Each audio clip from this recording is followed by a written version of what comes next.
xoşbəxt olasınız, sonra da ixtisasınızla iş tapasınız. İnşallah, baş üstə.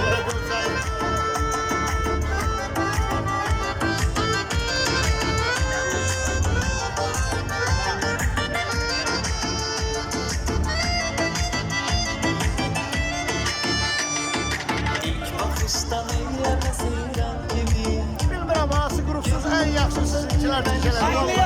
Nəqliyyat. Qəşəng.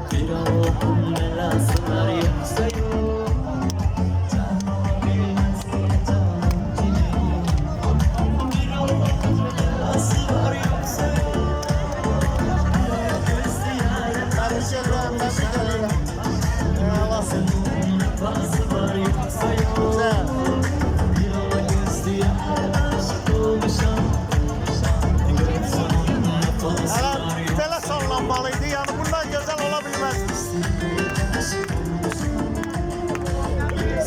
Arnasal Bəstərəqdan, Dadı İdrisi kampanya. Bunu da paylaşırsa.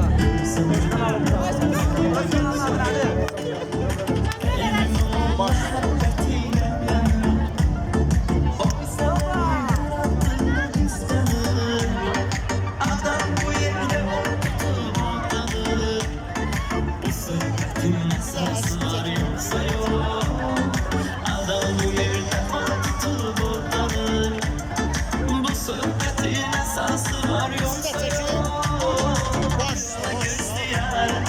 Kardeşimi çekeyim, bayağıdan ben dostum.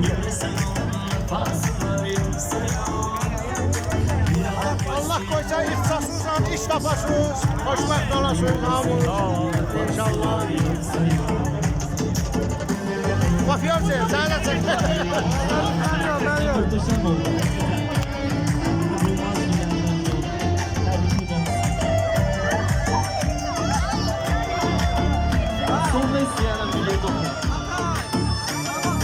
Çok aşık geldim.